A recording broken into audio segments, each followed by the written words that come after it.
Hello दोस्तों, नमस्कार।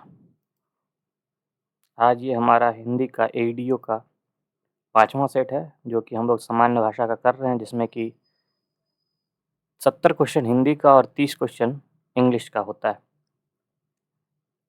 इस सेशन को स्टार्ट करने से पहले आपसे रिक्वेस्ट है कि आप इस चैनल को सब्सक्राइब करें और इसके बेल आइकन बटन को भी दबाएँ और इस वीडियो को लाइक करें, ठीक है? तो लेट्स स्टार्ट दिस सेशन। तो आज का पहला सवाल है, खेत रहना। खेत रहना का मुहावरा का अर्थ क्या है? ठीक है? खेत रहना के मुहावरे का अर्थ क्या है? 1 मिनट। तो इसका आंसर है वीर गति को पाना। क्या आंसर होगा? वीर गति को पाना या युद्ध में मारा जाना। ठीक है? क्वेश्चन नंबर दूसरा, नाक का बाल होना। इस मुहावरे का हम पहले भी पढ़ चुके हैं, तो इसका आंसर आप आसानी से दे सकते हैं। तो इसका आंसर है बहुत अधिक प्यारा होना। नाक का बाल होना, बहुत अधिक प्यारा होना। ठीक है? तीसरा कहता है भूगोल का विलोम क्या है? भूगोल का विलोम शब्द क्या है? तो इसका आंसर है खगोल। भूगोल का विलोम शब्द क्या है? खगोल। इसमें समष्टि का विलोम शब्द क्या है? समष्टि का विलोम शब्द क्या है? तो इसका आंसर है व्यष्टि। समष्टि का व्यष्टि। ठीक है? समष्टि का अर्थ होता है सामूहिकता या संपूर्णता, वहीं व्यष्टि का अर्थ होता है व्यक्तिगत या एक इकाई। ठीक है? क्वेश्चन नंबर 5 कहता है इनमें से आसमान का पर्यायवाची शब्द क्या है? आसमान का पर्यायवाची शब्द क्या है? आसमान का पर्यायवाची शब्द है व्योम। ठीक है? आसमान का पर्यायवाची शब्द है व्योम। इसके साथ साथ आकाश, गगन, नभ, अंबर, अंतरिक्ष, शून्य आदि भी जो है पर्यायवाची शब्द हैं आसमान के। ठीक? क्वेश्चन नंबर 6 कहता है इनमें से बादल का पर्यायवाची शब्द क्या है? बादल का पर्यायवाची शब्द। ठीक है? तो बादल का पर्यायवाची शब्द होता है नीरद। ठीक है? नीरद। इसके साथ साथ अगर बात करें, अगर नीरद को हम व्याख्यायित करें तो नीर मतलब होता है जल। ठीक है? नीर मतलब होता है जल। ठीक है? और द हो गया देने वाला। द हो गया देने वाला। तो जल देने वाला क्या होता है? बादल कहलाता है। ठीक है? अगर बात करें तो नीरद जो है पानी को जन्म देने वाला कहलाएगा। ठीक? वहीं नीरज जो होगा कमल का पर्यायवाची शब्द होगा। ठीक है? नीरजा भी कमल का ही पर्यायवाची शब्द है और अनिल जो है हवा का पर्यायवाची शब्द है। ठीक है? क्वेश्चन नंबर 7 शत्रु का पर्यायवाची शब्द क्या है? शत्रु का पर्यायवाची शब्द क्या है? इसका आंसर है अरि। अरि जो है शत्रु का पर्यायवाची शब्द है। इसका अन्य पर्यायवाची शब्द कहें तो रिपु, रिपु, दुश्मन, बैरी, विपक्षी, अमित्र इसके पर्यायवाची शब्द है। क्वेश्चन नंबर 8 इनमें से कौन सा शब्द नदी का पर्यायवाची शब्द नहीं है? ये नहीं है, इसका भी ध्यान देना होगा। तो नदी का पर्यायवाची शब्द क्या नहीं है? तो आपदा जो है, आपदा जो है नदी का पर्यायवाची शब्द नहीं है, जबकि सरिता, निम्नगा, आपगा ये सब पर्यायवाची शब्द है। ठीक है? इसका आंसर हो गया हमारा बी। क्वेश्चन नंबर 8 9 सॉरी शुद्ध वर्तनी कौन सा है? शुद्ध शब्द कौन सा लिखा हुआ है? तो अध्येता जो है शुद्ध शब्द लिखा हुआ है। ठीक है? अध्येता जो है शुद्ध शब्द लिखा हुआ है। ठीक है? इसका अर्थ होता है अध्ययन करने वाला को अध्येता कहते हैं या छात्र अध्येता होता है।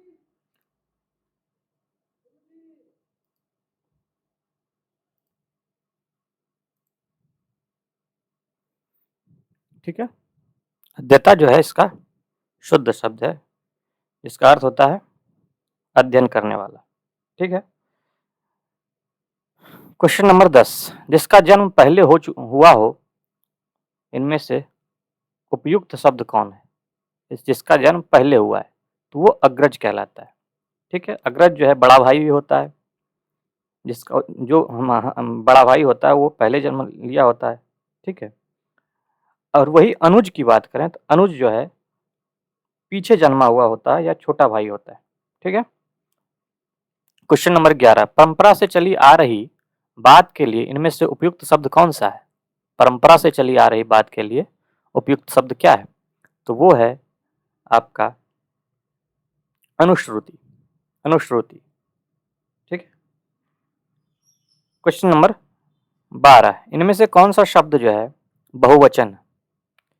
बहुवचन शब्द कौन सा होता है?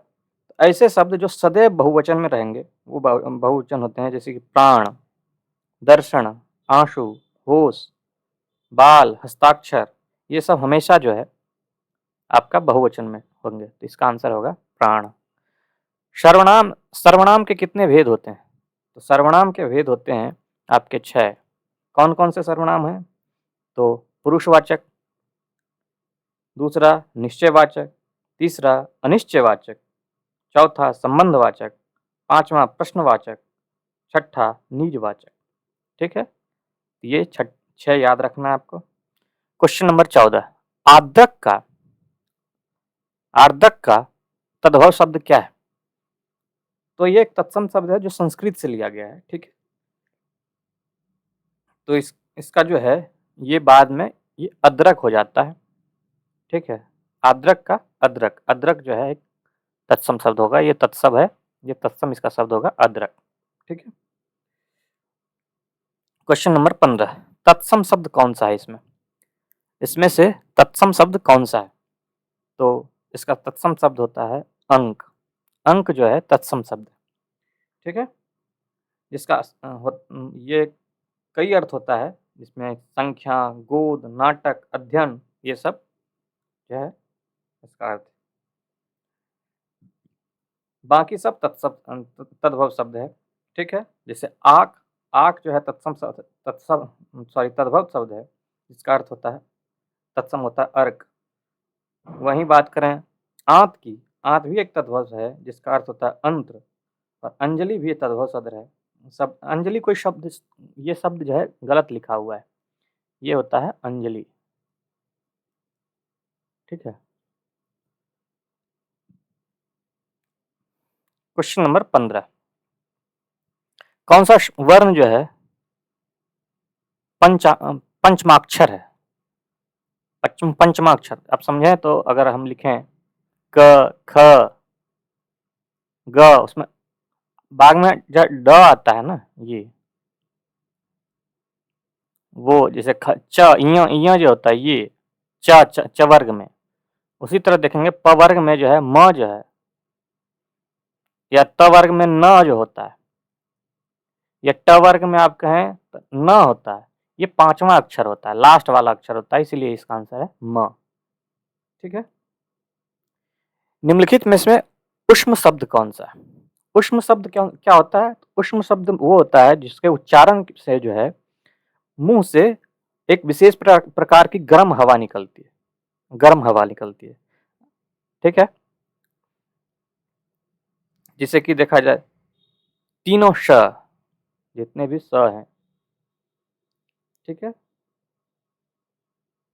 जैसे कि ये हो गया, ये हो गया और ये हो गया, इसके साथ साथ ह, ये है, इसको इसके उच्चारण से मुंह से एक विशेष प्रकार की गर्म हवा निकलेगी, इसलिए ये उष्म व्यंजन कहलाते हैं। तो इसमें जो है आंसर होगा डी। क्वेश्चन नंबर 17 हम लोग छोड़ दिए थे, इसको देखेंगे। हिंदी में मूलतः कितने वर्ण होते हैं? वर्णों की संख्या है 52। कितने हैं? 52 है। इसमें से जो है 11 स्वर्ण, 33 व्यंजन, ठीक है, 4 संयुक्त व्यंजन और बाकी 2 जो है द्विगुण या उत्पिक्ष वर्ण होते हैं, जैसे कि ड, ढ, कुल मिलाकर 52 शब्द होते हैं, ठीक है। क्वेश्चन नंबर 19, अनुनासिक, अनुनासिक स्वरों का उच्चारण स्थल क्या है? अनुनासिक स्वर, ठीक है, कौन सा शब्द है जिसका उच्चारण जो है अनुनासिक शब्द कहाँ से होता है? इसका अनुनासिक स्वर का उच्चारण, तो इसका उच्चारण होता है नाक और मुंह से, ठीक है, नाक और मुंह से होता है। Question number 20। अब इसको हम पढ़ना है और इसमें आंसर देना है 20 और 21 का। कहता है प्राचीन काल में जनक महाराजा विदेह के राजा करते थे। मिथिला विदेह की राजधानी हुआ करती थी और मिथिला नगरी में राजमहल के आसपास कोई 1000 सन्यासियों का पूर्ण कुटिया थी। मिथिला के सिंहासन पर बैठने के बावजूद जनक को फकीरी का शौक था। कहा जाता है महाराज जनक ज्ञानी थे। वे इस तरह राजकाज चलाते थे मानो स्वयं परमात्मा की के विनयशील सेवक हैं। सुबह से शाम तक सारे राज्य का प्रबंध करते, शत्रुओं का पता चल करते, अपराधी को दंड देते, लोक कल्याण के उपाय करते और इतना ही नहीं, इतना सब कुछ करने के बाद पर भी वे सांसारिक कार्य में लिप्त नहीं होते थे। इसलिए लोग उन्हें विदेह जनक कहा करते थे। ठीक है, तो उपयुक्त क्वेश्चन नंबर 20 को देखेंगे। उपयुक्त कंधांश के अनुसार महाराजा जनक का परमात्मा से कैसा संबंध था? कैसा संबंध था? वे विनम्र सेवक थे। कैसा थे?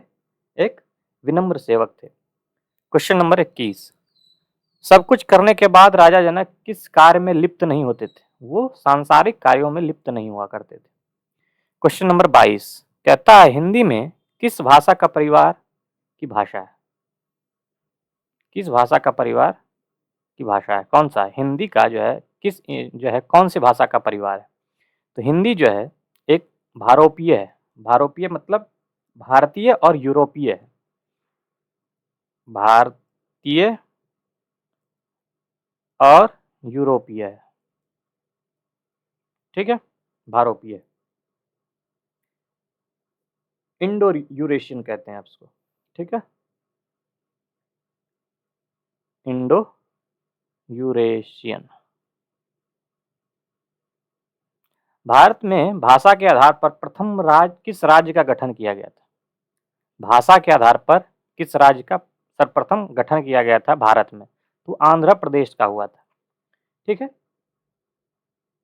जिसमें कि आंध्र प्रदेश का जो है तेलुगु भाषा के लिए अलग राज्य बनाया गया था। कब? 1 अक्टूबर 1953 को। ठीक है, मगधी अपभ्रंश में से संबंधित जो है कौन सी भाषा है? मगधी अपभ्रंश। मगधी अपभ्रंश जो होता है, आप देखेंगे तो इसका आंसर होगा बांग्ला। बांग्ला जो है मगधी अपभ्रंश से बना हुआ है। ठीक है, क्वेश्चन नंबर 25। इनमें से किस उपन्यास की पृष्ठभूमि जो है आंचलिक? आंचलिक वो होता है किसी अंचल से के लिए लिखा गया हो, उसी क्षेत्र का हो। इसमें देखा जाए तो मैला आंचल जो है पूर्णिया के आसपास जो फणेश्वर नाथ रेणु का है। किनका है? फणेश्वर नाथ रेणु का है। पूर्णिया के आसपास का जो है क्षेत्र के बारे में इसमें लिखा गया है। तो ये एक आंचलिक उपन्यास है। इनमें से किस रचना की पृष्ठभूमि जो है सांप्रदायिकता की त्रासदी है? सांप्रदायिकता की त्रासदी है, वो है आपका तमश।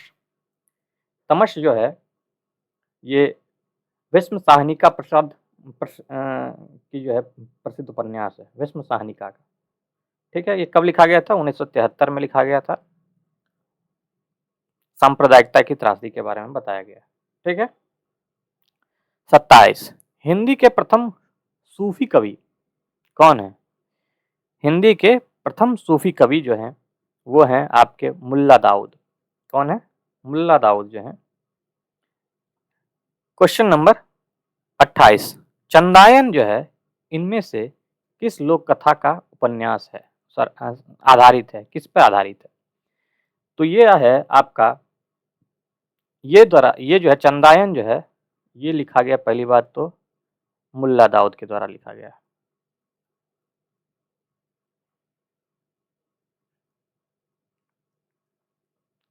ठीक है, ये है आपका चनैनी।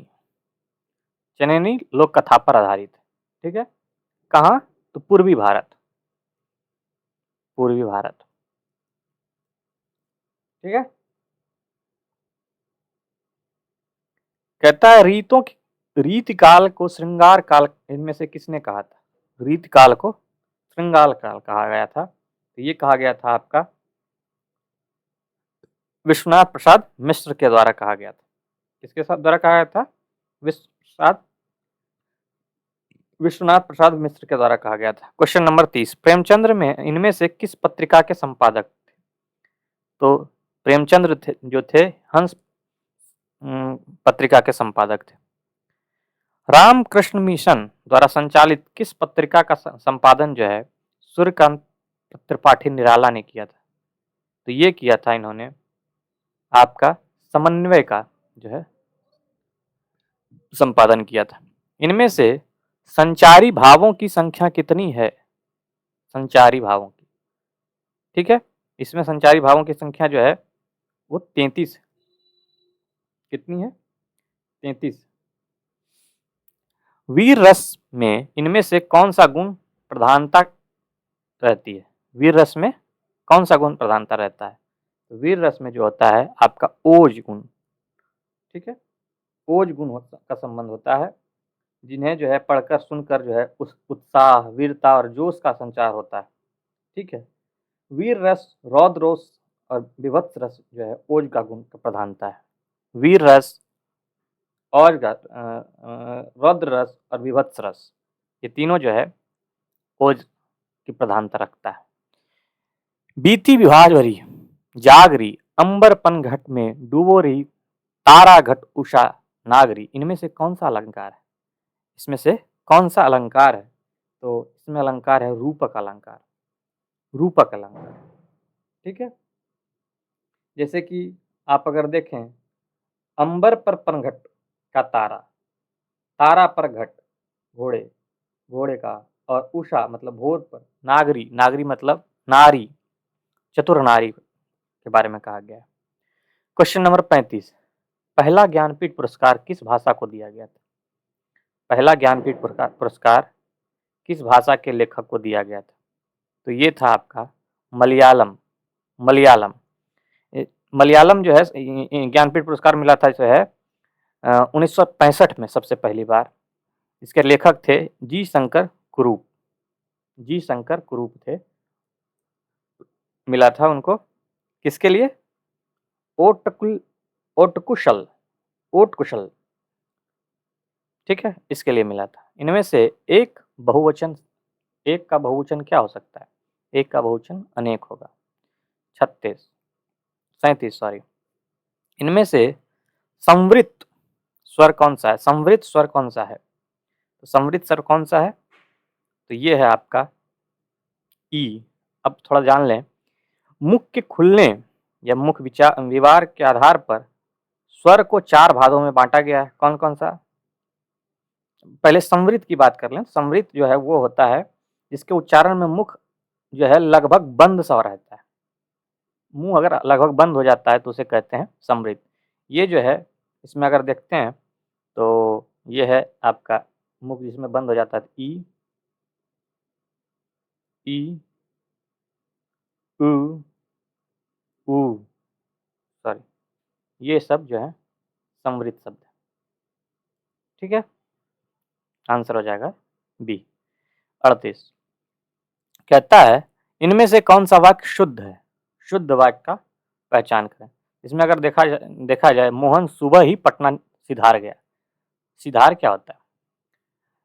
ठीक है, मोहन सुबह ही पटना चला गया, मोहन सुबह ही पटना को चला गया, मोहन सुबह ही पटना के में पधार गया। आंसर है मोहन सुबह ही पटना चला गया। आलोचना पत्रिका का स्वरूप क्या है?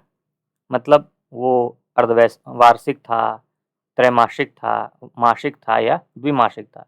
ये 2 महीना में आता था, 6 महीना में आता था, 3 महीने में आता था या हर महीने आता था? तो ये था, आलोचना जो था वो हमारा त्रैमासिक था, ठीक है। ये जो है राजकमल प्रकाशन द्वारा वर्तमान में निकाला जाता है, राजकमल प्रकाशन। 40 रामचंद्र शुक्ल इनमें से किसे हिंदी के प्रथम मौलिक कहानी मानते हैं? किसे जो है मौलिक कहानी मानते हैं, प्रथम मौलिक कहानी? तो ये है इंदुमती। इंदुमती जो है 1900 ईस्वी में लिखा गया था, ठीक है। इसको लिखने वाले कौन थे? किशोरी किशोरी लाल गोस्वामी। ठीक है, किशोरी लाल गोस्वामी के द्वारा रचित इंदुमती जो है, जो कि 1900 में लिखा गया है, इसे जो है रामचंद्र शुक्ल जो है एक प्रथम हिंदी मौलिक कहानी मानते हैं। 41 बहुत हुआ अच्छा लड़का, वह बहुत अच्छा लड़का सॉरी में वह कौन सा सर्वनाम है? वह एक जो है निश्चयवाचक संज्ञा है, वह एक निश्चयवाचक संज्ञा है। वो दो वर्णों के मेल से जो बनता है उसे क्या कहते हैं? उसे संधि कहते हैं। 43 अत्याचार का संधि विच्छेद क्या है? अत्याचार का संधि विच्छेद होता है अति जोड़ आचार। द्वंद्व समास का उदाहरण कौन सा है? तो द्वंद्व समास का उदाहरण जो है आपका भूखा प्यासा है। द्वंद्व समास क्या होता है? जिस समास में दोनों पद प्रधान हो और दोनों एक दूसरे के विपरीत हो उसे द्वंद्व समास कहते हैं। इसमें कहता है भूखा, अब भूखा प्यासा दोनों पद प्रधान है। द्विगु समास, द्विगु समास का प्रयोग किस वाक्य में किया गया? द्विगु समास का प्रयोग जो है आप देखें तो मोहन के घर जो है, मोहन घर के निकट चौराहा है, द्विगु समास है। द्विगु समास क्या होता है? पहला पद जो है द्योतक होगा, जैसे कि दो गए, दो गायें हैं, इसमें द्योतक है। मोहन के घर निकट चौराहा शब्द में द्विगु समास है। ठीक है। 46 दिए गए वाक्यांश के लिए एक शब्द चुनिए। कहता है जो मोक्ष चाहता है उसे क्या कहते हैं? जो मोक्ष चाहता है उसे कहते हैं मुमुक्षु। मुमुक्षु क्या कहते हैं? मुमुक्षु। 47 एक शब्द चुनिए। कम बोलने वाला को क्या कहेंगे? इसको कहते हैं आपको मितभाषी। मितभाषी। इनमें से कौन सा शब्द वाक्य जो है शुद्ध नहीं है? इसमें से कौन सा वाक्य शुद्ध नहीं है? तो विष्णु के अनेकों नाम है, अनेकों नाम नहीं है विष्णु के, विष्णु के अनेक नाम है। ठीक है। 49 निम्नलिखित वाक्यों में शुद्ध वाक्य क्या है? आप सपरिवार युक्त आइए, गुरुजी ने उसे आशीर्वाद प्रदान किया, मेरे को पाठ याद करना है या मुझे यह काम नहीं करना है? मुझे यह काम नहीं करना है। आंसर है इसका मुझे यह काम नहीं करना है, एक शुद्ध है, मेरे को नहीं मुझे पाठ याद करना है, ये सत्य सही होगा। गुरुजी ने उसे आशीर्वाद प्रदान किया नहीं, आशीर्वाद दिया। उसे आप स्वपरिवार युक्त आइए, स्वपरिवार आइए, युक्त की जरूरत नहीं। आंसर मेरा होगा डी। पुत्र का पर्यायवाची शब्द कौन सा नहीं है? पुत्र का पर्यायवाची शब्द कौन सा नहीं है? पुत्र का पर्यायवाची सुत भी है, आत्मज भी है, लाल भी है, कन्या जो है पुत्री का है यानी बेटी का है। 51 वेदोक्त शब्द का संधि विच्छेद क्या है? वेदोक्त शब्द का संधि विच्छेद जो है वेद प्लस उक्त है, वेद प्लस उक्त, वेदोक्त का संधि विच्छेद है। क्वेश्चन नंबर 52 आकर्षण का विपरीतार्थक शब्द क्या है? आकर्षक का विलोम शब्द क्या है? तो वो है आपका विकर्षण। आकर्षण का विकर्षण। प्रकट का जो है विलोम शब्द क्या है? प्रकट का विलोम शब्द है आपका गुप्त। किसी चीज को प्रकट करना, किसी चीज को गुप्त रखना, तो गुप्त जो है आपका विलोम हो जाएगा। उदासीन हो जाने के लिए मुहावरा क्या है? उदासीन हो जाना होगा आपका आंख फेर लेना, आंखें फेर लेना। ठीक है। इसको मिलाना है मुहावरा और उसका अर्थ। छाती पर मूंग दलना, छाती पर पत्थर रखना, छाती पर सांस लौटना या छाती ठोंकना। इसको मिलाना है धैर्यपूर्वक कष्ट सहना, कठिन कार्य हेतु प्रतीक्षा करना या ईर्ष्या करना या साथ होकर परेशान करना, साथ रहकर परेशान। तो छाती पर मूंग दलना जो होगा इसका आप अगर देखें तो जो साथ में रहकर जो है परेशान करता है उसको छाती पर मूंग दलना कहते हैं। ठीक है। छाती पर पत्थर रखना जो है आप देखेंगे धैर्यपूर्वक कष्ट सहना होता है। छाती पर सांप लेटना जो है अगर देखने तो इसका होगा ईर्ष्या करना। क्या होगा? ईर्ष्या करना। और छाती ठोकना मतलब कठिन कार्य हेतु प्रतीक्षा करना, प्रतिज्ञा करना। तो आप इसका आंसर हो जाएगा 1 का 4, अब एक बी का 1, सी का 3। आंसर हमारा होगा डी।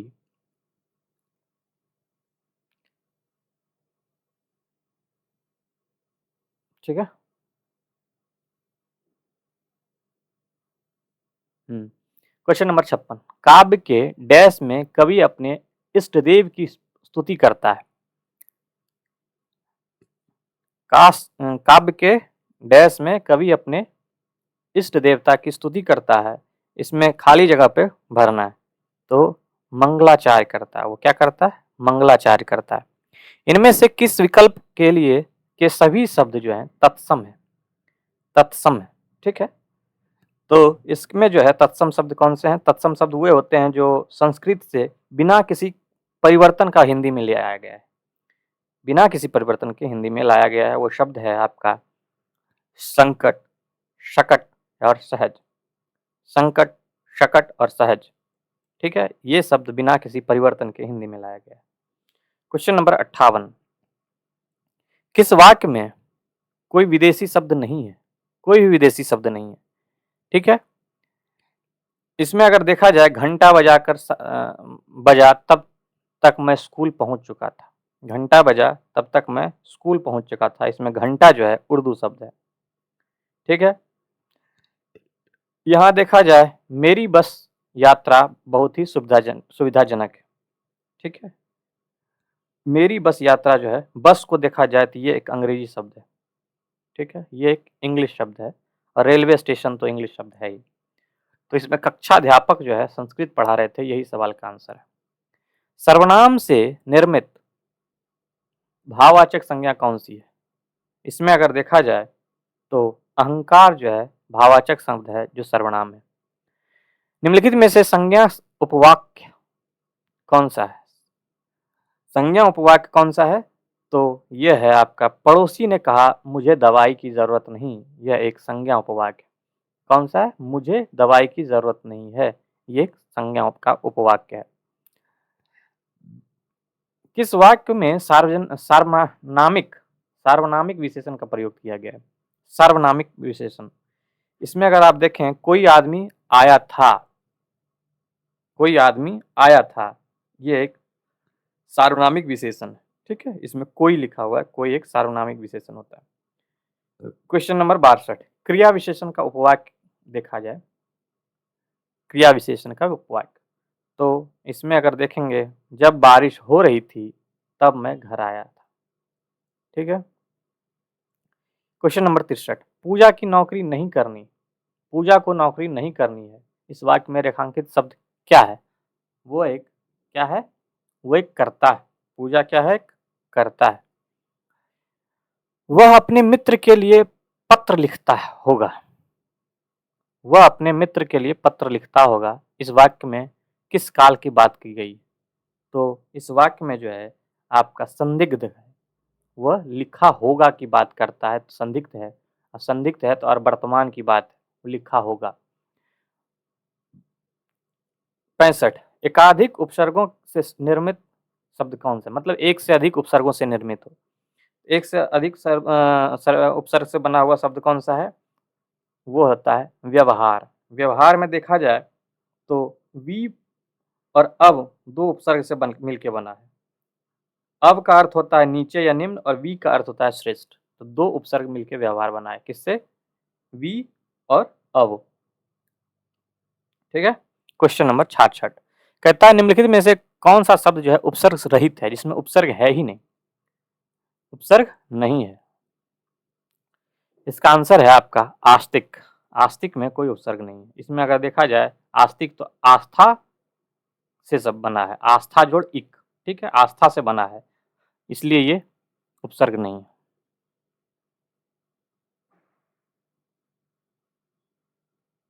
क्वेश्चन नंबर 67, कहता है शब्दों से प्रत्यय और मूल शब्द को पृथक कीजिए और गलत का चयन करें। इसमें अगर देखा जाए तो पौरुष को पौ प्लस रुष कर दिया है, जो कि गलत है। ये पुरुष में जो है अ लग के पुरुष में अ लग के जो है ये पुरुष बना है। ठीक है, पुरुष में अ प्रत्यय लगा है, बाकी सब सही है। वैज्ञानिक में विज्ञान प्लस इक है। गवनेशन, गवनेशना को गव जोड़ इश जोड़ आना कर दिया गया है। आरोहण में आ जोड़ रूह जोड़ अन किया गया है। ये सब सही है, बाकी जो है पौरुष गलत था, वही इस सवाल का आंसर है। ठीक है, किस शब्द में दो प्रत्ययों का प्रयोग किया है? दो प्रत्यय का प्रयोग किया गया है। इसमें अगर देखा जाए तो मानवता में दो प्रत्यय का प्रयोग किया गया है। इसमें मानव और ता का संयुक्त रूप है। इसमें मानव का अर्थ होता है इंसान और ता का एक प्रत्यय है। ठीक है, 59 किस विकल्प में सभी शब्द जो है अशुद्ध है? दोनों शब्द अशुद्ध है। इसमें अगर देखा जाए तो भवनिष्ठ और ध्यातव्य दोनों गलत है। भवनिष्ठ कैसे लिखा जाएगा? तो लिखा जाएगा आपका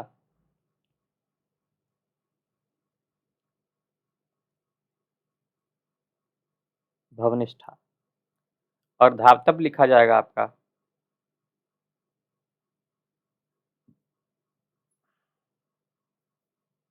सॉरी ये वाला गलत है। ठीक है, भवनिष्ठा और ध्यातव्य ये वाला सही है। ठीक है, शुद्ध शब्द का चयन कीजिए, ये आंसर है। शुद्ध शब्द का चयन कीजिए। इसमें अगर देखा जाए तो इसमें नुपुर शब्द जो है सही है। नुपुर शब्द सही है। मैथिली शरण में जो है आप अगर देखें यहाँ ये जो है मैथिली में ये नहीं होगा, मैथिली होता है, मैथिली, ये सही होगा। नुपुर सही है। वहीं प्रज्वलित में लिखा हुआ है डबल ज, जबकि होता है प्रज्वलित। इस तरह से लिखा जाएगा। कवियत्री लिखा हुआ है, कवित्री लिखा हुआ है, तो कवित्री की जगह जो होगा ये होगा कवि, कव जोड़ इत्री। ठीक है, इंग्लिश से पोर्शन में हम लोग आते हैं। कहता है फिल इन द ब्लैंक्स है। A dash of sand, a dash of sand, a handful of sand. ठीक है, ripe mango have started to fall off, गिरना स्टार्ट हो गया। फॉल ऑफ मतलब गिरना होता है। There was much to dash since not much had been dash.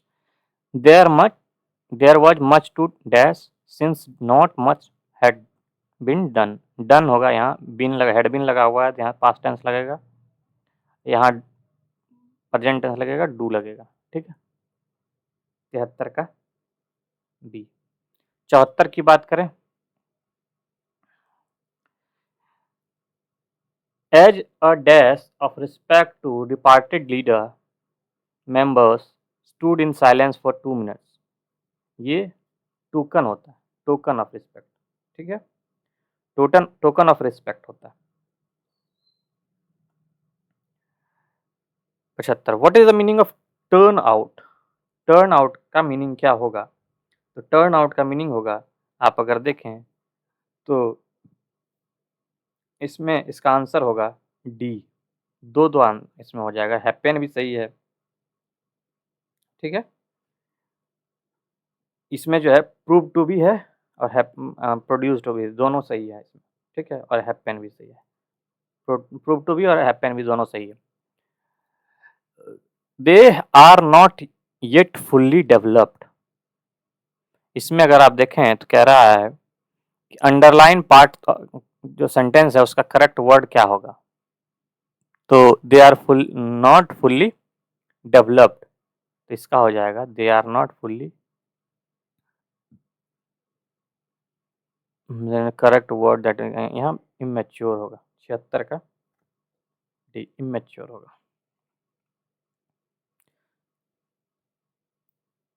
कहता है indicate the correct meaning of the following idioms. Idioms का मीनिंग का लिखना है। To wash dirty line in public,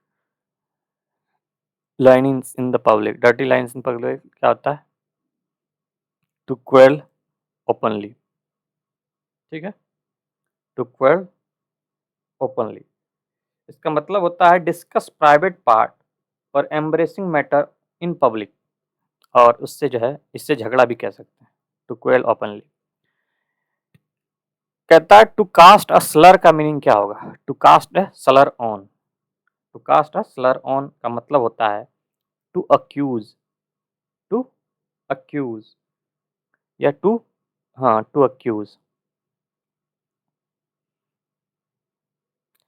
कहता है वन वर्ड सब्स्टिट्यूशन है, कहता है one who does not make a mistake, वो मिस्टेक नहीं करता है, ये क्या है? ये इनफॉलिबल है, जो गलती फॉल्स नहीं करता, इनफॉलिबल हो गया।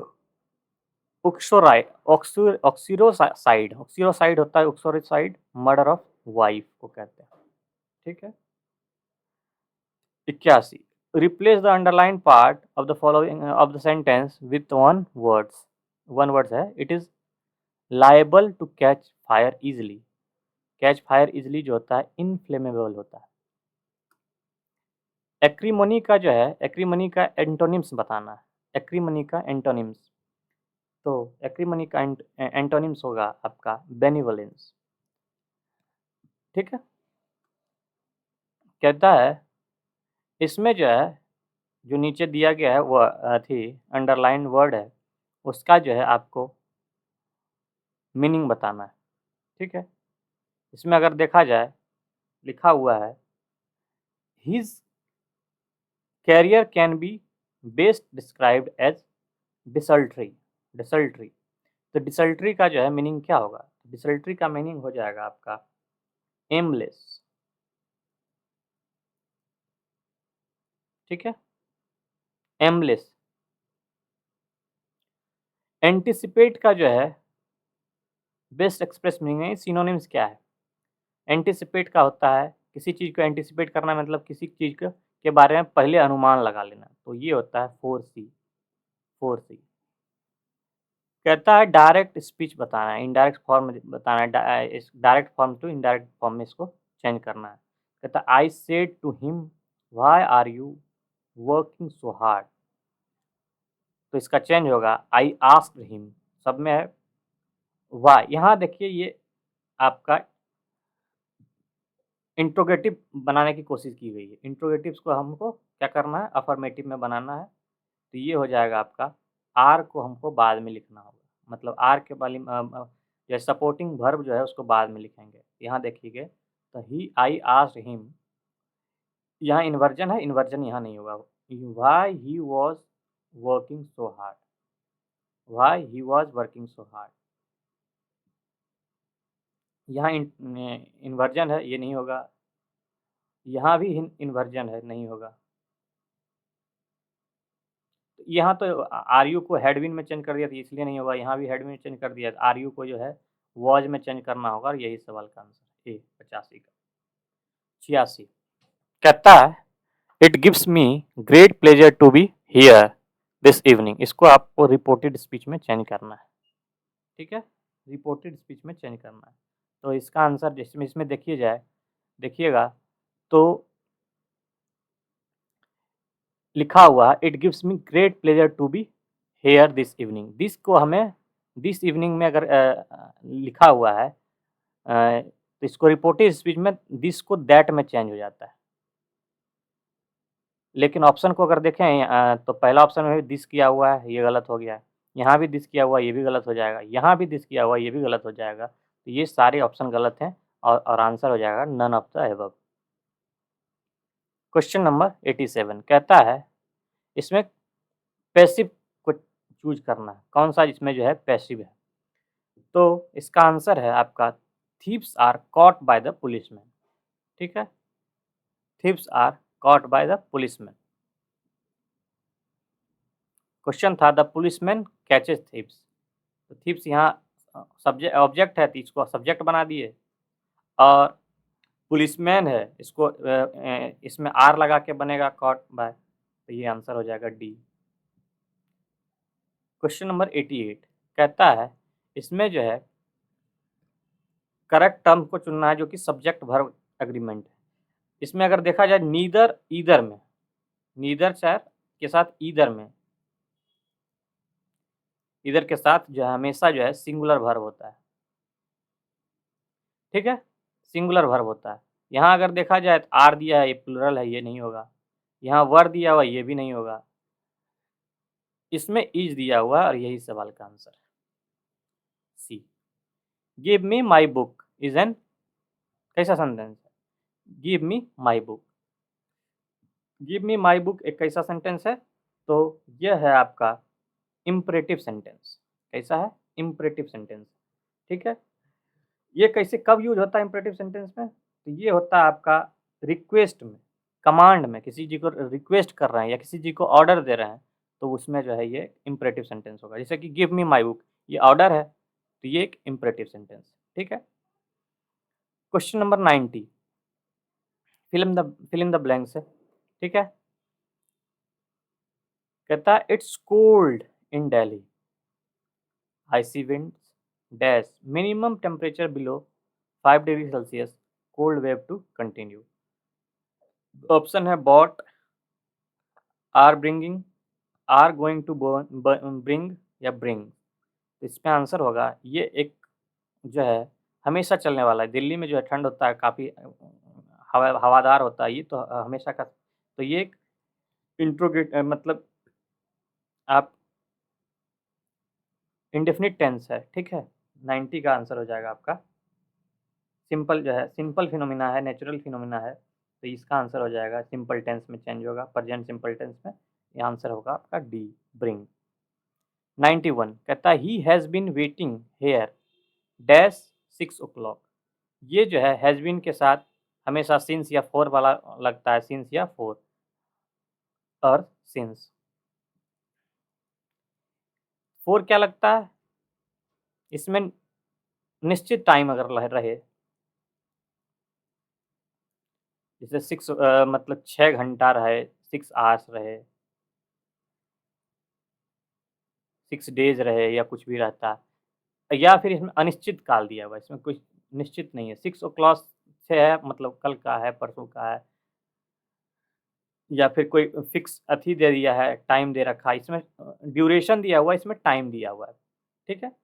पॉइंट ऑफ टाइम में जो है आपका सिंस का प्रयोग होगा और ड्यूरेशन ऑफ टाइम में जो है आपका फोर का प्रयोग होगा। तो ये एक पॉइंट ऑफ टाइम है, इसमें सिंस लगेगा। ये जो है इसको क्या कहते हैं? इस सिंबल को, इस सिंबल को कहते हैं कॉलन। क्या कहते हैं? कॉलन कहते हैं, ठीक है। तो इसका यूज कब होता है? इसका यूज होता है आपका किसी चीज को आप लिस्ट हो, कोटेशन हो, एक्सप्लेनेशन हो, या टू सेपरेट आपका इंडिपेंडेंट जो है क्लॉज हो, उसमें हम कॉलों का प्रयोग करते हैं। 93 my scooter fell dash the road, fell on the road, my scooter fell on the road, ठीक है। क्वेश्चन नंबर 94, एक मिनट।